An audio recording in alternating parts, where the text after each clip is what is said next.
होने देंगे। तो ये जो अपने आप को जमहूरी पार्टियां कहती हैं, इनको शर्म आनी चाहिए कि इस तरह के बिल को लाना तो दूर की बात है, इन्होंने सोचा कैसे है कि पाकिस्तानी कौम या पाकिस्तान में जब तक हम हैं और जमहूरियत है, इस तरह का बिल और इस तरह की शरायत ला के इसमें कामयाब होंगे। हम कभी कामयाब इनको नहीं होने देंगे। ये इस तरह का बिल पास होना तो दूर की बात है, किसी की जरूरत भी नहीं होगी पेश कर। बिस्मिल्लाहिर्रहमानिर्रहीम। लाखों करोड़ों दरूद नबी अकरम सल्लल्लाहु अलैहि वसल्लम पर और उनकी आल पर। आज 12 रबीउल अव्वल है और ये वो दिन है जिस दिन हम नबी अकरम सल्लल्लाहु अलैहि वसल्लम से एक कनेक्शन पैदा कर सकते हैं। गो हर मुसलमान का कनेक्शन डेली बेसिस पे होता है, लेकिन इस दिन हम बड़े ग्रेड के साथ जुड़ सकते हैं। तो आज के दिन मेरा सिर्फ एक आपको मशवरा है कि आज ही के दिन से अपनी ज़िंदगी में दुरूद शरीफ को शामिल कर लें और उठते हुए, बैठते हुए, चलते हुए, फिरते हुए रसूलुल्लाह सल्लल्लाहु अलैहि वसल्लम से कनेक्शन के लिए दुरूद शरीफ पढ़ना शुरू करें। आप यकीन करें कि ज़िंदगी में आपको कुछ और करने की ज़रूरत नहीं रहेगी। हम आज के मौज़ूआत की तरफ आते हैं। गवर्नमेंट ने एक तरमीमी पैकेज पेश करने की कोशिश की थी जिसमें वो बुरी तरह नाकाम हो गई। अब उसके ऊपर एक सवाल ये पैदा हो रहा है कि गवर्नमेंट ने मौलाना फजलुर रहमान साहब के साथ गलत बयानी की या उनके साथ हाथ किया, या मौलाना फजलुर रहमान साहब गवर्नमेंट के साथ कुछ हाथ कर गए। ये एक आज का बहुत बड़ा सवाल है जो हम आज के शो में डिस्कस करेंगे। और आज भी पाकिस्तान तहरीक इंसाफ की तरफ से अनाउंसमेंट हुई है कि 21 सितंबर का जो जलसा है वो हर सूरत होगा। अब ये जलसा अगर करना चाहते हैं तो पाकिस्तान मुस्लिम लीग नून उसके रास्ते में रुकावट क्यों खड़ी करना चाहती है? मेरा ख्याल है मरियम नवाज साहबा को एक जमहूरी जमात होते हुए एक दूसरी जमहूरी जमात को रास्ता देना चाहिए और जलसा करने की इजाज़त देनी चाहिए। गवर्नमेंट क्यों नहीं चाहती कि पाकिस्तान तहरीक इंसाफ का जलसा हो? ये भी हम आज के शो में डिस्कस करेंगे। और प्रोग्राम के आखिर में कल सुबह मकबूजा कश्मीर के अंदर 14 साल के वक्फे के बाद, बल्कि 10 साल के वक्फे के बाद इलेक्शंस हो रहे हैं। अब वहाँ पे कश्मीरी किस तरह रद्द अमल जाहिर करेंगे, ये प्रोग्राम के आखिरी हिस्से में डिस्कस करेंगे। और हमारे साथ एजाज चौधरी साहब उस वक्त होंगे। हमारे साथ इस वक्त तशरीफ रखते हैं हमारे लिहाज राना साहब, सीनियर सहाफ़ी तजियाकार, आप उन्हें अच्छी तरह जानते हैं। बैरिस्टर अमैर नियाजी साहब हमारे साथ तशरीफ रखते हैं, पाकिस्तान तहरीक इंसाफ के साथ इनका ताल्लुक है। और मुनीफ फारूक साहब हमारे साथ तशरीफ रखते हैं, सीनियर सहाफ़ी एंकर पर्सन। अगर आप दोनों इजाज़त दें तो अमैर नियाजी साहब से बात स्टार्ट कर लूँ। बिल्कुल नहीं सर, ये फरमाइएगा सर, ये एक तो मौलाना फजलुर रहमान साहब के साथ आपके डायलॉग चल रहे हैं, आज आरफ अलवी साहब भी वहां पे पहुंचे। आपकी एक्सपेक्टेशन क्या है मौलाना फजलुर रहमान साहब से? अच्छा जी, एक्सपेक्टेशन हमारा ये है कि वो आइन के साथ खड़े होंगे और बेसिकली जो एक अमल हो रहा है, जो कहने को तो है कि आइनी तरमीम लाई जा रही है, मगर जिस तरीके इंसाफ उसे देखती है कि इस आइनी तरमीम के ज़रिए डायरेक्ट अदलिया पे हमला किया जा रहा है और अदलिया के खदोखाल इतने बुरी तरह से उसे मुतासर करने की कोशिश की जा रही है कि आपको मौजूदा सुप्रीम कोर्ट उसमें ख़त्म होती नज़र आ रही है। एक और उसके ऊपर स्ट्रक्चर बिठाने की कोशिश की जा रही है। जजेस का अपॉइंटमेंट का सारा तरीक़ेकार मौजूदा सुप्रीम कोर्ट से निकाल के किसी और फोरम के हाथ देने की कोशिश की जा रही है। तो तहरीक इंसाफ ने तो वाज़ेह लाइन ली हुई है, वो इस तरह के हमले में किसी तरह से साथ नहीं होएगी। और यही चीज़ बावर करानी चाह रही है मौलाना साहब को कि वो भी इस हमले में इस वक्त की हुकूमत का साथ ना दें, क्योंकि इस हुकूमत की तो मजबूरी हो सकती है। इन्हें जिस तरीके से लाए हैं, ज़ाहिरी बात है इनकी कुछ मजबूरी है, मगर हमारी तो कोई मजबूरी नहीं है। हम तो रिसीविंग एंड पे हैं, तो हम तो बेहतर फैसला कर सकते हैं। तो यही लेके जसारत बार बार जा रहे हैं मौलाना। अच्छा, ऐसे ही फरमाइएगा, कोई पाकिस्तान तहरीक इंसाफ ने कोई पैरेलल पैकेज बनाया है कि जो गवर्नमेंट को दिया जा सके या मौलाना फजलुर रहमान साहब को दिया जाए कि जनाब गवर्नमेंट की जो तजावीज़ हैं वो गलत है, हमारी तरफ से ये तजावीज़ हैं?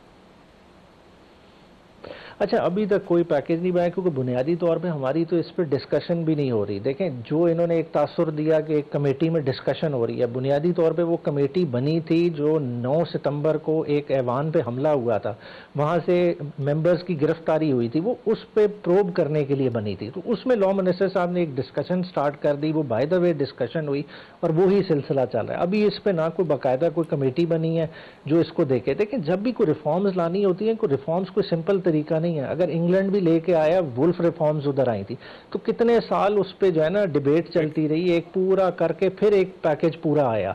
आप कहें कि रातों रात आप चाहेंगे कि जी पूरा अदलिया को बुलडोज कर दें, तो उस तरह नहीं हो सकता। हाँ, अगर कोई चीज़ लानी है उसको डिस्कस करें, डिफरेंट स्टेक होल्डर्स को इन्वॉल्व करें। जब जुडिशरी की बात आएगी, जुडिशरी तो एक स्टेक होल्डर है ही है, मगर आपकी बार एसोसिएशन बहुत मेजर स्टेक होल्डर्स हैं। फिर आम लिटिगेंट का उसमें इंटरेस्ट है। बात है कि आम लिटिगेंट का किधर से है। इधर हम एक एक आईनी तरमीम लाना चाह रहे हैं, हमने किन वर्किंग ग्रुप्स के साथ ये पेपर शेयर किया है या उनका इनपुट लिया है, वो ऐसी कोई चीज़ सामने नहीं है। बस बेसिकली हो क्या रहा है कि अभी मौजूदा सुप्रीम कोर्ट हमें एक रिजर्व सीट के फैसले के बाद पसंद नहीं आ रही, उसको बुलडोज करने के लिए सारी चीज़ की जा रही है। ठीक है। अच्छा राना साहब, ये फरमाइएगा कि ये डिजास्टर किस तरह क्रिएट किया है, क्योंकि अब पाकिस्तान मुस्लिम लीग नून के लोग खुद ये कह रहे हैं कि आजम नज़ीर तारड़ साहब इसके जिम्मेदार हैं।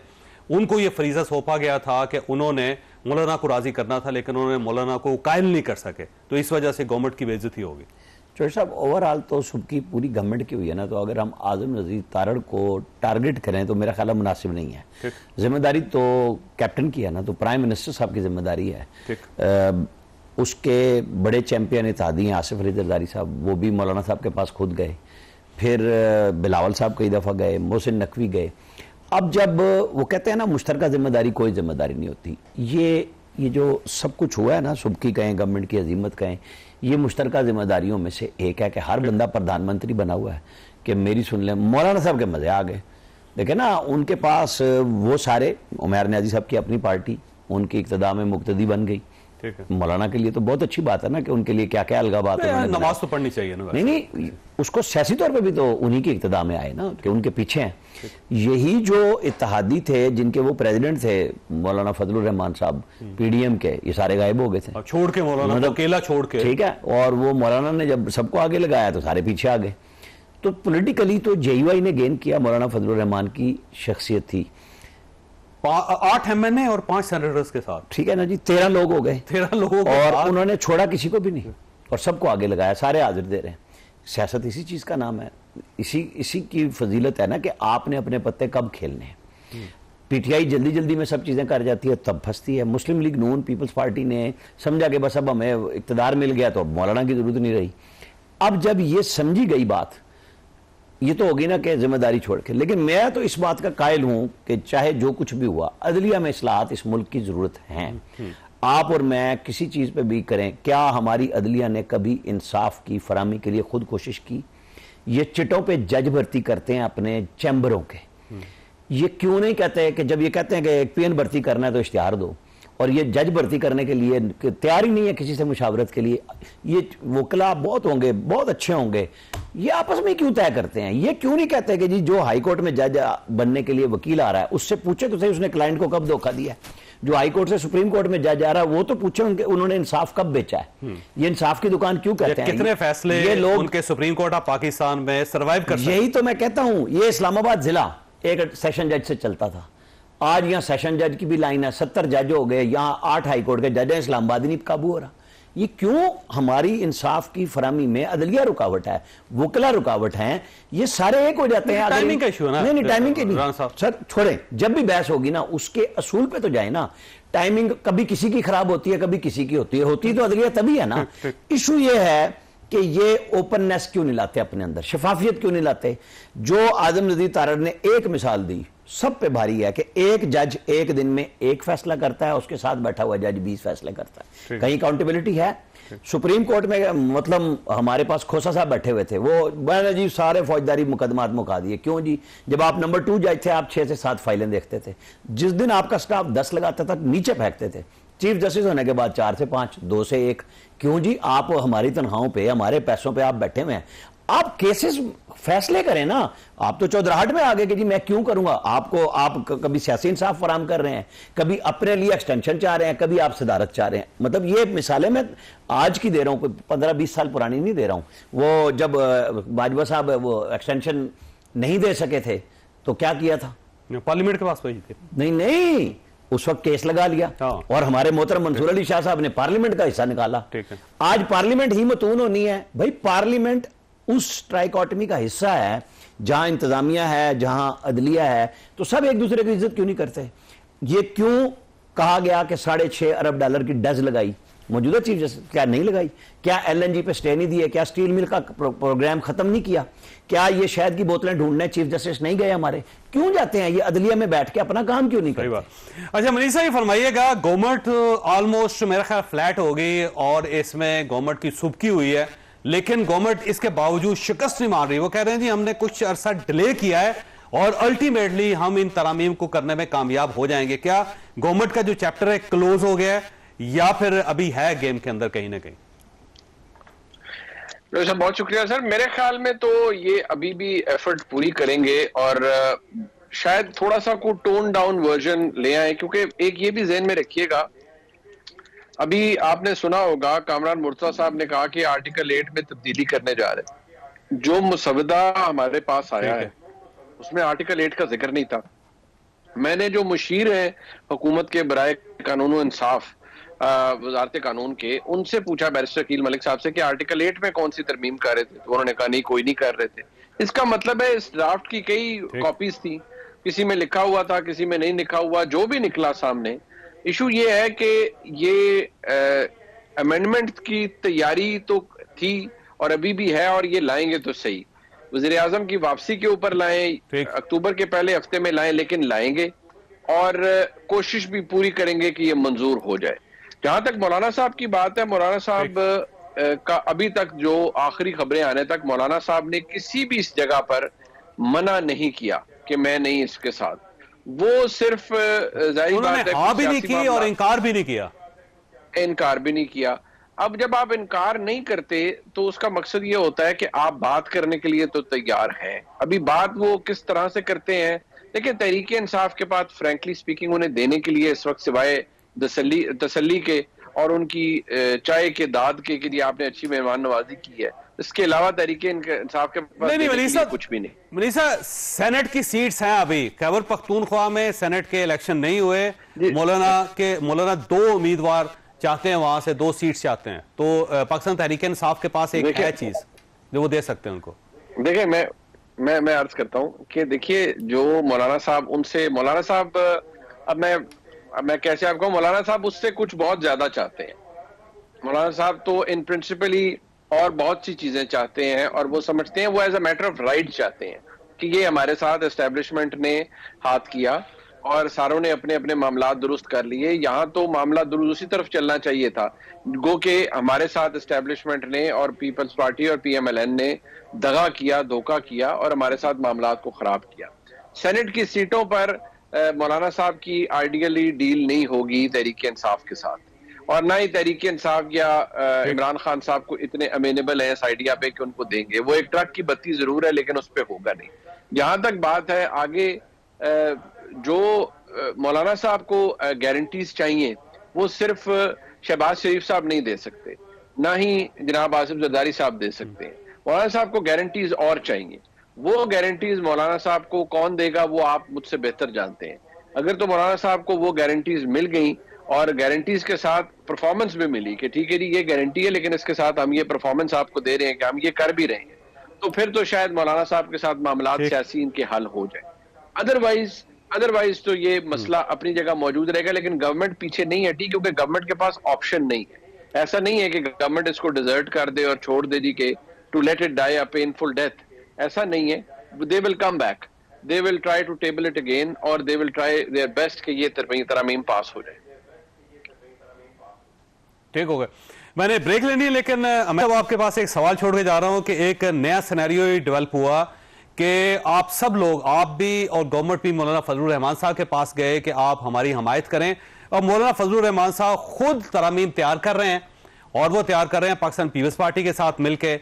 तो एक पैकेज आएगा मौलाना फजलुर रहमान साहब का और वो आपके साथ भी शेयर करेंगे, गवर्नमेंट के साथ भी शेयर करेंगे। अब मौलाना फजलुर रहमान साहब इसको लीड कर रहे हैं और अब अगर वो लीड करते हैं तो क्या पाकिस्तान तहरीक इंसाफ उनके साथ चलेगी? एक सवाल है आपके पास, छोटी सी ब्रेक, और ब्रेक के बाद दोबारा जरूरत।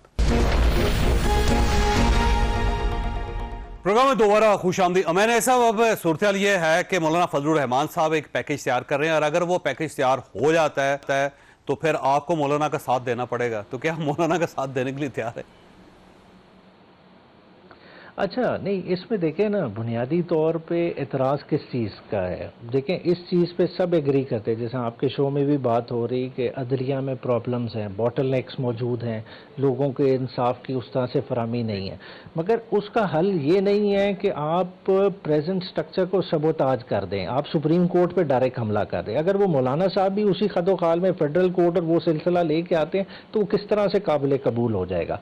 बुनियादी तौर पर जो मैं पहले भी एक जगह पर बात की की थी। देखें हमें प्रॉब्लम क्या है, फ्लोर ऑफ द हाउस पे आजम तारड़ साहब ने बात की कि जी बंदे बरी हो जाते हैं और केस नहीं लगते। भाई उसका हल मौजूद है। उसका हल क्या है? आप सुप्रीम कोर्ट, आपकी कॉन्स्टिट्यूशनल बॉडी मौजूद है, वो फंक्शनल है। आपकी हाई कोर्ट कॉन्स्टिट्यूशनल बॉडी है, वो फंक्शनल है। उसका ये मतलब नहीं आप इन्हें बुलडोज कर दें। आप ये करें कि जो एपलेट काम सुप्रीम कोर्ट जा रहा है वो क्यों जाए। आप इंग्लैंड की तरह कोर्ट ऑफ अपील क्यों नहीं क्रिएट कर देते हाई कोर्ट के ऊपर? आपके केसेस वहां जाके पाक हो जाएंगे, वहां वो डिसाइड करें। हमेशा आपकी जो मेन बॉडी सुप्रीम कोर्ट होती है, अगर हाउस ऑफ लॉर्ड पहले था इंग्लैंड में, अब वो सुप्रीम कोर्ट ही कहलाता है, तो वहां 100-150 केस जाता है। आप इसी तरह इस सुप्रीम कोर्ट को भी कर सकते हैं, मगर आप अपनी पर्सनल चॉइस पे, क्योंकि आपको ये मौजूदा जजेस नहीं पसंद, आप इस स्ट्रक्चर को गिराने लग जाए, तो वो तो आपको अदलिया भी नहीं करने देगी। चाहे वो मौलाना उस तरह की अमेंडमेंट लाएं या ये नून लीग लाए, ये हाउस से पास भी हो जाए, फिर भी ये वो जो है ना टच स्टोन पे नहीं खड़ी हो सकेंगी। जो इंडिपेंडेंस ऑफ जुडिशरी के प्रिंसिपल की हम बात कर रहे हैं, उस पर उन्होंने इनसे स्ट्राइक डाउन करना ही करना है, तो इसलिए फायदा कोई नहीं है। ठीक हो गया। अच्छा मलिक साहब, आप देखिए ये जो मसवदा गवर्नमेंट का था ना, अब उसके अंदर बड़ी कंफ्यूजन आ रही है कि गवर्नमेंट का मसवदा था।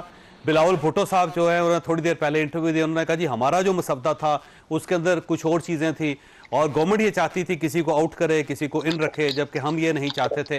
तो इसका मतलब ये हुआ कि एक से ज़्यादा मसवदे थे और कोई एक ऐसा मसवदा भी था जिसके बारे में आज़म नज़ीर तारड़ साहब ने ये कहा कि हमारे पास तो है ही नहीं। तो ये कन्फ्यूजन क्या है फिर मसवदों की? जो साहब बात यह है कि ये मुसवदा अगर तो इसकी बेसिकली बात ओनरशिप की होती है ना, कि ओनरशिप कहाँ से इसकी कोई ले रहा है या कोई लेगा, ये मुसवदा कहाँ से आया था, किस तरीके से टेबल किया जाना था, इसमें सेंसिटिविटीज है। मैं ओपनली बात करते हैं ना कि इसमें पाकिस्तान की एस्टेब्लिशमेंट की क्या सेंसिटिविटीज इन्वॉल्व है। अगर है तो उसमें कोई बुरी बात भी नहीं है, बात हो सकती है, कानून साजी भी हो सकती है, आइन साजी भी हो सकती है, लेकिन कम से कम पता तो चले हुकूमत ने, या तो इसको अगर नेशनल सिक्योरिटी का मामला था तो कोई सिलेक्ट कमेटी बना के दी, आप कहें जी कि अच्छा जी ये आप इसको इन कैमरा हम आपको ब्रीफ कर देते हैं कि क्या अमेंडमेंट है। लेकिन चले अगर आप ये नहीं कर रहे तो फिर दो काम आप करें। अगर आपने तरामीम लानी है, आप सब में एक ही ड्राफ्ट डिस्ट्रीब्यूट कर दें और कहें जी ये तरामीम है, इसको मैक्सिमम हमने जी 5 दिनों में डिस्कस करना है या 1 हफ्ते में करना है, फिर हमने इसके ऊपर वोटिंग करनी है। चलो कोई एक चीज तो सिरा किसी जगह लगता है कि गवर्नमेंट ने कुछ किया है। आप इतवार के रोज एक माजरत के साथ मैं इसलिए कह रहा हूँ कि एक थिएटर सजा लेते हैं कि एक तरफ कौमी असेंबली का इजलास बुलाया हुआ है, दूसरी तरफ सेनेट का इजलास बुलाया हुआ है, करने आपको दोनों बाद में प्रोरोग पड़ गए हैं, लेकिन आपने बढ़के मरवा दी कि नहीं जी आज ही इजलास होगा, आज ही इजलास होगा। बाद में आप अपनी सेविंग ग्रेस ढूंढ रहे हैं कि नहीं ये तो वर्किंग पेपर था। वर्किंग पेपर नहीं था, तरामीम थी, आपने करवानी थी। मसला ये कि आपने जिन लोगों को लाना था आपने उन्हें फॉर ग्रांटेड लिया। मौलाना साहब को भी फॉर ग्रांटेड लिया। मौलाना साहब के पास जब कामरान मुर्तज़ा साहब गए और मौलाना साहब को उन्होंने ब्रीफ किया तो मौलाना साहब भी इसके ऊपर उतने ही हैरान हुए। पीपल्स पार्टी के दोस्त भी हैरान थे बहुत सी चीजों के ऊपर। लेकिन मैं दोबारा कह रहा हूं, गवर्नमेंट के पास ऑप्शन नहीं है, ये करवानी पड़ेगी इनको, बिकॉज इनका बहुत बड़ा स्टेक जुड़ा हुआ है बहुत से एंड्स के ऊपर इन तमाम तरामीम से, और गवर्नमेंट के लिए ये एक एग्जिस्टेंशियल मसला है और उनके सर्वाइवल का मसला है। ठीक हो गया। राणा साहब, ये अगर नहीं होती तरामीम तो गवर्नमेंट कहां स्टैंड करेगी? तो ऐसा मैं कुछ और फिर बात करूंगा। एक तो वजीर कानून कल प्रेस कॉन्फ्रेंस कर रहे हैं, ठीक, जाहिर है अब उसके अंदर सारे लोग फिर सवालात कर लेंगे और आज़म नज़ीर तारड़ साहब को जवाब देना पड़ेगा कि भाई ये जो सारा ड्रामा हुआ जिसको मुनीब साहब थिएटर कह रहे हैं, जो भी कहें, क्योंकि एक मजाक बन गया ना, पाकिस्तान मजाक बना।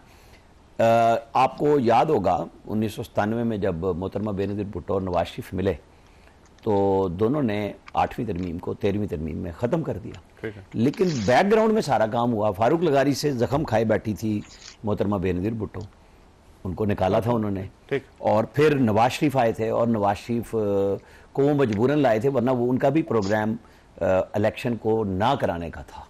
और मलक मिराज खालिद, नजम सेठी, ये सारे लोग, बहुत सारे साफ़ी भी उसमें और भी साफ़ी थे जो उम्मीदवार थे कि बस हमें भी वजारतें मिलेंगी और दाव लगेगा हमारा। तो हुआ ये कि एकदम इन दोनों ने बैकग्राउंड में काम किया। नवाज शरीफ चल के मोहतरमा बेनज़ीर भुट्टो के पास अपोजिशन लीडर के चैम्बर में, जो आज भी वहीं पे है, वो गए हैं। मैं खड़ा हुआ था वहाँ इत्तेफाक से, मुझे भी नहीं पता था, लेकिन मैंने देखा, मैं चला गया। मुझे पीपल्स पार्टी के एक लीडर ने कहा कि साइड पे ही रहना। वो आए, कुछ 4 पेज उन्होंने मुझे दिए कि इसके 2 सेट कॉपियां करा लो। वो 2 सेट में लाया, उसने कहा एक तुम लेके निकल जाओ, सुबह हम 8वीं तरमीम खत्म कर रहे हैं। ठीक है। ये खबरें अखबार में था, मैंने उस वक्त पूरा मुसवदा छापा। मुझे खुद भी नहीं पढ़ना आ रहा था क्योंकि वो colon, semi colon, omit, delete सिर्फ यही लिखा हुआ था। तो अपने जो हमारे दोस्त थे जो लॉ नोइंग थे, वहीं पे बैठ के हम 3-4 घंटे लगा के उसको समझा और पढ़ा कि वो काम हुआ। या तो क़यादत इस तरह फैसले करती है, अगर मत नहीं खुफिया ना कहें, वो एक अच्छी बात है ना कि आपने एक अंडरस्टैंडिंग पैदा की, दोनों में आखिरी दिन तैयार कर लिए, सिर्फ मिले और अपने पास अगले दिन नवाज शरीफ चोटी देरी चले गए। फारूक लगारी मरहूम जो है उस वक्त वहां थे, डेरा गाजी खान, उनको जाके बताया कि जनाब आज आपके दांत से आदमबार फारिग कर रहे हैं, 58(2) भी निकाल रहे हैं। वो बाद में सजाद अली शाह के साथ फिर मिलकर उन्होंने भी नया काम कर दिया था। लेकिन अब आप चाहे मिलिट्री कोर्ट्स को लाना चाहते हैं, आप मिलिट्री की जो या सर्विसेज चीफ्स की एक्सटेंशन का कानून जो इमरान खान साहब ने बनवाया और लिखा मंसूर अली शाह साहब ने कि 6 महीने में आप फैसला करें, और तमाम जमातों ने माशाल्लाह जाके सिवाय JUI के सबने वोट भी दिए और उसको बना दिया, उसको आईनी कवर देना चाहते हैं आप दें, लेकिन लाएंगे तो आप पार्लियामेंट में, खुफिया तो नहीं हो सकता ना। तो ये काम अब चूंकि गंदा हो गया, तो बेहतर है कि कल वो प्रेस कॉन्फ्रेंस में बताएं कि आखिरी मुसवदा हमारा ये है, पीपल्स पार्टी ये कह रही है, नून ये कह रही है, PTI जितनों पे इत्तेफाक करती है, वोट करती है या नहीं करती, राय तो देगी ना पार्लियामेंट में। आप बलडोज करना चाहते हैं, आप कर सकते हैं, लेकिन लोगों को तो बता देना कि जी हम ये करना चाह रहे हैं। ये ऐसे नहीं हो सकता कि डिलीट करके और ऐड करके तो आप आईनी तरमीम करा लेंगे, नहीं हो सकता। ना आप पहले चाह सके थे, ना आप बोल सके। आप करना चाहते हैं इत्तेफाक राय बना लें, आप बहस 15 दिन करा लें, 2 दिन करा लें, लेकिन अब आपको पार्लियामेंट के फोरम पे ओपन होना। लेकिन बिलावल साहब ने दावा किया है कि अगले चीफ जस्टिस मंसूर अली शाह साहब हैं। देखिए, दावा करने में आज का जो कानून है वो सुप्रीम कोर्ट की वजह से बना हुआ है। सुप्रीम कोर्ट ने अल-जहाद ट्रस्ट में खुद ही फैसला दिया, और जिन मोहतरम सजाद अली शाह मरहूम ने दिया था खुद ही उस पर अमल नहीं किया था, और फिर तारीख गवाह है कि फिर वो कैसे गए। ठीक है, तो आज सुप्रीम कोर्ट ने, यही मैं बात पहले कर रहा था कि सुप्रीम कोर्ट इतनी आगे चली गई है कि तनख्वाहें भी हमने खुद बनानी है, हमने हिसाब भी नहीं देना अपना। क्यों भाई, आप खजाने से तनख्वाह लें और आप हिसाब भी नहीं दें, कहीं ना कहीं मामला रिवर्स होगा। इसको आपको सेट करना पड़ेगा। किसी के पास मुतलिकुल अनान इख्तियारात नहीं होने चाहिए, और सबको अपने अपने दायरे कार में रहना होगा, चाहे वो फौज है, चाहे वो अदलिया है, चाहे वो पार्लियामेंट है, चाहे वो कोई हुकूमत है या सियासी जमातें हैं। एम्बिट तो एक तय होना चाहिए ना। चले आज खुली गई है बात कि जी पीछे था वो मोहसिन नकवी जी एस्टैब्लिशमेंट का नुमाइंदा है, तो फिर उस नुमाइंदे को भी तो शिकस्त हुई। सही बात। तो फिर सब हुई ना। ब्रेक लेनी राना साहब, लेकिन आपके पास सवाल छोड़ के जा रहा हूं कि 21 सितंबर जलसा करना चाह रही है पाकिस्तान तहरीक इंसाफ, तो पाकिस्तान तहरीक इंसाफ का हक है कि वो जहां चाहे जलसा करे। गवर्नमेंट रुकावट क्यों डाल रही है? छोटी सी ब्रेक, और ब्रेक के बाद दोबारा प्रोग्राम में दोबारा खुश आमदीद। वैसे राना साहब देखिए, पाकिस्तान तहरीक इंसाफ का एक हक है कि वो जलसा करना चाहती है, जलसा वो लाहौर करना चाहती है, लाहौर पाकिस्तान का हिस्सा है, और मरियम नवाज साहबा उनको इजाजत जाती नहीं है। अगर हम और आप इसको इतनी सादा समझें कि मरियम नवाज इजाजत नहीं दे रही, तो वाकई दे देनी चाहिए। मतलब हम अभी इस्टेब्लिशमेंट की बात कर रहे हैं, वो 9 मई को कहते हैं, 7 मई को कि आपको माफ़ी मांगनी है, तो आपकी राह में रुकावट सारे हुकूमती हलकों की है, हम सिर्फ इसको सादा नहीं कर सकते। तो PTI जलसा करना चाहती है, आईनी कानूनी तौर पे उनका ये राइट है, उनको इजाज़त मिलनी चाहिए। लेकिन जिस तरह धमकी दे के इस्लामाबाद के हवाले से हुआ, फिर जो अली अमीन गंडापुर साहब ने जो खिताब किया, उसने मेरा ख्याल है जो रास्ता बकौल इमरान खान के इस्टेब्लिशमेंट ने मुझे खुद दिया 8 सितंबर को, उसको लात किसने मारी? खुद PTI ने मारी, उसकी क़यादत ने मारी। इमरान खान साहब कहते हैं मैं अली अमीन गंडापुर के पीछे खड़ा हूं, उनको खड़े भी होना चाहिए, उनका वज़ीर आला है, लेकिन कोई पाकिस्तान के पीछे भी खड़ा होगा तो सबको सोचना चाहिए, इस्टेब्लिशमेंट को भी, मरियम नवाज को भी, खुद PTI को भी। तो रास्ता बनता है, लेकिन ये जो धौंस धमकी चल रही है ना, इससे रुकावट आ रही है। ठीक है, हमारे साहब आपको जलसा करना चाहिए, आपका हक है, लेकिन ये जो रोज बयान दे रहे हैं गंडापुर साहब के, हो के रहेगा, जरूर करेंगे, इजाजत मिले ना मिले करेंगे, किसी का बाप नहीं रोक सकता, तो आप तो पहले से ही हालात खराब कर रहे हैं, क्यों कर रहे हैं ये? अच्छा देखिए, पॉलिटिकल स्टेटमेंट दी जाती हैं, ठीक है ना, कोई इलीगल काम करने के लिए तो नहीं कोई नारेबाजी हो रही है, या वो कोई कहें कि इलीगल काम करने के लिए एक राइट टू असेंबली, एक कानून आइन आपका पाकिस्तान का हक देता है, उसकी एक्सरसाइज के लिए बात कर रहे हैं कि भाई उसमें कोई रुकावट ना डाले, जैसा पहले भी रुकावट डलती रही, जैसा इस्लामाबाद वाला जलसा हुआ, वो जलसा करने के कम एनओसी था उसको रोकने का ज़्यादा एनओसी था, जिस तरह शराइत दे दी गई थी। फिर भी पार्टी ने फॉलो किया, ठीक है, क्योंकि एक आपने कानून के एम्बिट में रह के चीज़ें करनी होती हैं, और उसी वजह से एक जलसा लेट हुआ। अब भी यही खदशात कि भी आप रास्ते रोकेंगे, पहले भी आपने मोटरवेज बंद की, अब ना कीजिएगा, मतलब उस पैराए में बात हो रही है। बात है एनओसी के लिए अप्लाई किया है, हमारी टॉप लीडरशिप परसों भी गई थी, डीसी को दरखास्त दे के आई है, अदालत को भी रजू करेंगे, और इंशाल्लाह ताला अदालतें काम कर रही हैं, अदालतें एनओसी ग्रांट करेंगी और उसी के एम्बिट के तहत करेंगे। ये इससे एक जलसे से वैसे भी किसी को खतरा नहीं होना चाहिए। कुछ जलसों पे ना हुकूमतें बनती हैं ना हुकूमतें टूट जाती हैं। तहरीक इंसाफ ने पहले कितने बड़े बड़े जलसे किए हैं, क्या उससे कोई इतना अचानक यकदम चेंज आ जाता है? ये वैसे एक परेशानी बन गई है। नहीं तो आप गंडापुर साहब जो हैं वो काफले लेके आएंगे लाहौर और वो क़यादत करेंगे सारे जुलूस की, जलसे की? नहीं, देखें काफिले कितने बाहर से आ जाएंगे, आपको खुद पता है एक एक बंदा कैरी करना कितना कॉस्टली होता है, ठीक है ना। एक एक अगर केपी के से गाड़ी चलेगी वो लाख रुपए से ज्यादा कॉस्ट करेगी, फ्यूल की कॉस्ट है। बुनियादी तौर पे देखें आवाम कितनी है लाहौर में, इन इट सेल्फ जलसा हो, मीनारे पाकिस्तान पहले भी तो लाहौर ही से भरा था, बाहर से तो एक सेरेमोनियल पार्टिसिपेशन होती है।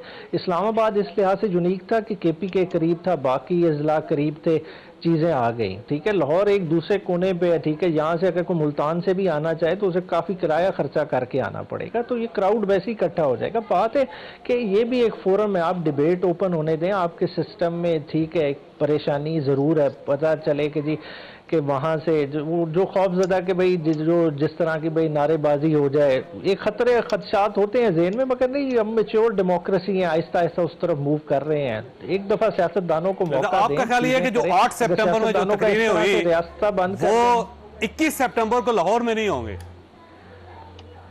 देखें नहीं, देखें लोगों को, आपने देखें मीडिया के हवाले से बात हुई, उन्हें रिट्रैक्ट कर लिया। लोग हर कोई हर अपने फेस से सीखता है, देखें कोई भी परफेक्ट नहीं होता, जोश खिताबत में बहुत सारी चीज़ें कह जाती हैं, मगर मेन आपने देखना है अंडरलाइंग मतन क्या है। देखें अंडरलाइंग, उसने कहा हमारा 8 फरवरी का इलेक्शन चोरी हुआ है। अब वो देखें हमारा एक पॉलिटिकल नैरेटिव, हमने वो क्या प्लीड नहीं करना, क्या हमारी इलेक्शन पिटीशन डिसाइड हो गई हैं, क्या हमें किसी ने झूठा गलत साबित किया? आज भी 85 से ज़्यादा इलेक्शन पिटीशन इन्हीं इलेक्शन ट्राइब्यूनल्स में पड़ी हैं और एक पेशी से ज़्यादा आगे काम नहीं चला।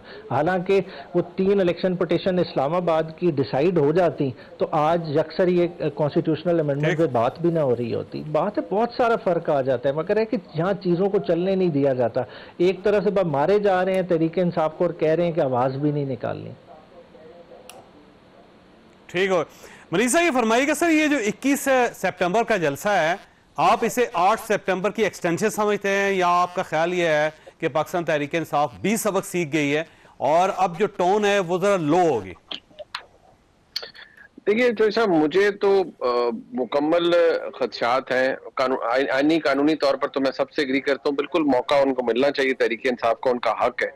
लेकिन प्रैक्टिकली देखा जाए तो मुझे तो लगता है कि पाकिस्तान मुस्लिम लीग नून ही इजाजत उनकी हुकूमत नहीं देगी।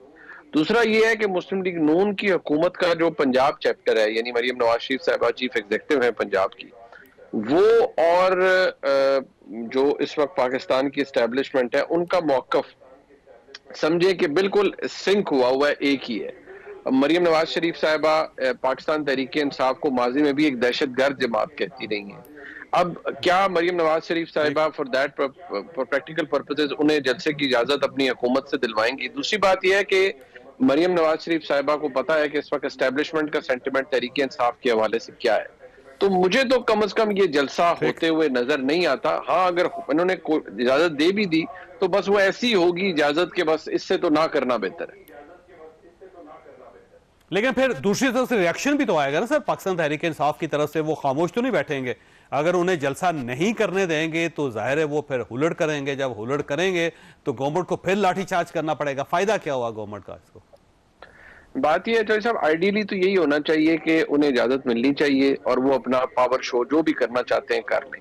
लेकिन अगर यहाँ बैठकर गंडापुर साहब आते हैं और वो वही जबान इस्तेमाल करते हैं, वही सब, उस वक्त भी तो किसी ने नहीं सोचा था ना।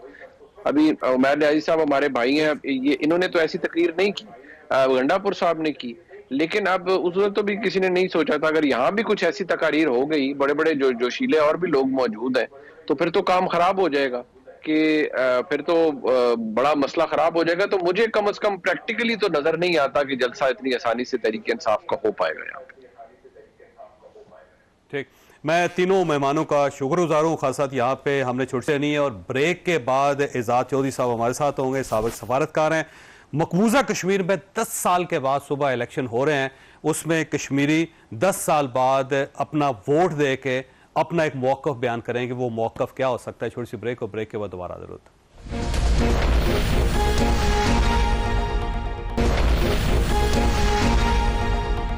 प्रोग्राम में दोबारा खुश आमदीद। प्रोग्राम के इस हिस्से में एजाज चौधरी साहब हमारे साथ तशरीफ रखते हैं, साबिक सफारतकार हैं और मकबूजा कश्मीर में 10 साल के बाद इलेक्शन हो रहे हैं और इन इलेक्शंस को बड़ा क्रिटिकल समझा जा रहा है। एजाज साहब, ये फरमाइएगा सर, ये कश्मीरियों की राय क्या हो सकती है, क्योंकि वहां पे तो बहुत सारे नए प्लेयर्स भी आ गए अब। जी, ये इलेक्शन पिछले तमाम इलेक्शन से बहुत मुख्तलिफ है।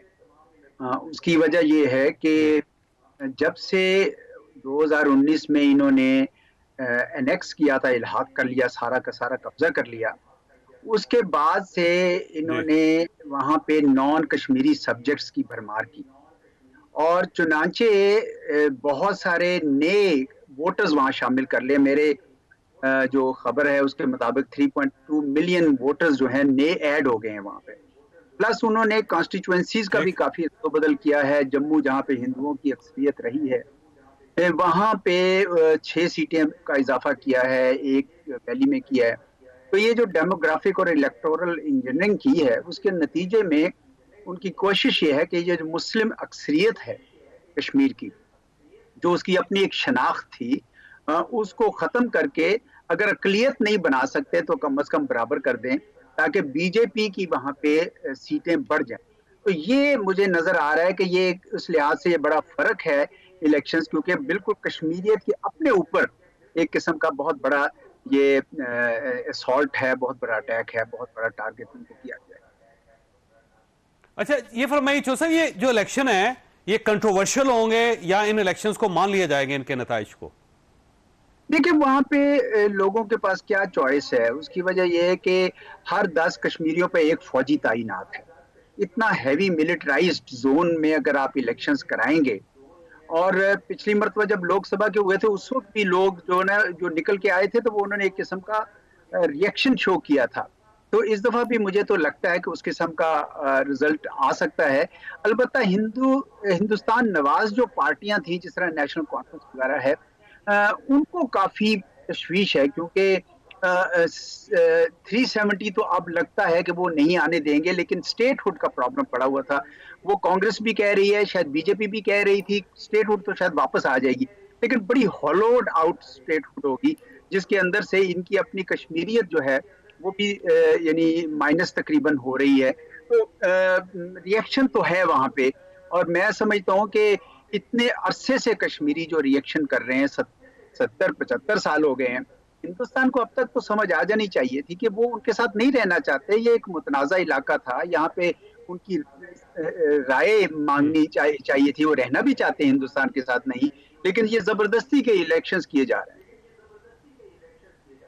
अच्छा, ये फरमाइए सर, ये जो नए वहां पे पॉलिटिशियन डेवलप हुए हैं, इंजीनियर रशीद साहब, और उनकी अवामी इत्तेहाद पार्टी है, और उन्होंने जेल के अंदर तिहाड़ जेल में रह के उन्होंने पूरे सिस्टम को हिला के रख दिया है, तो आप इनको कहां देखते हैं?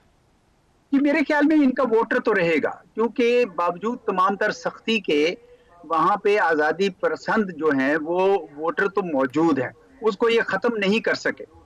लेकिन जाहिर बात है कि जब इतनी ज़्यादा सख्ती की जाए और उसमें हिंदुस्तान नवाज पार्टियां भी हों, नेशनल कॉन्फ्रेंस है, पीडीपी है, हमेशा से रहे हैं, अगरचे उनके लिए भी ये बहुत बड़ा सबक होना चाहिए, क्योंकि उन्हीं के जो सबसे बड़े पेशरो थे शेख अब्दुल्ला साहब, उनको नेहरू साहब ने जब गिरफ्तार कर दिए तो तब उनको समझ आई कि ये तो मैंने गलत फैसला कर लिया। लेकिन बहरहाल पुलों के नीचे पानी गुजर चुका है, अब इनको अंदाजा हो रहा है कि इनकी तो स्टेटहुड जो है वो खतरे में पड़ी रही है।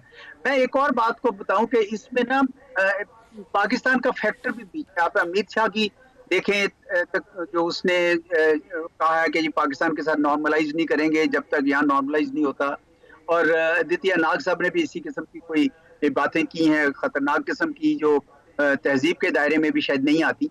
तो हिंदुस्तान में हमेशा ये हुआ है कि इलेक्शन में पाकिस्तान का को एक फैक्टर बनाया जाता है। पाकिस्तान में ऐसा नहीं होता है, लेकिन बहरहाल वो किया जाता है। तो एक लिहाज से ये उसी हिंदुत्व फलसफे की ही एक एक्सटेंशन है कि कश्मीर में भी किसी तरीके से मुस्लिम अक्सरियत को खत्म किया जाए और ये इलेक्शन कराए जाए। और ये मेरे ख्याल में वो सेंटीमेंट तो आज़ादी का रहेगा, और वो ये जितनी मर्जी सख्ती कर लें, जब भी उनको मौका मिलेगा वो उसकी अपनी आवाज उठाएंगे।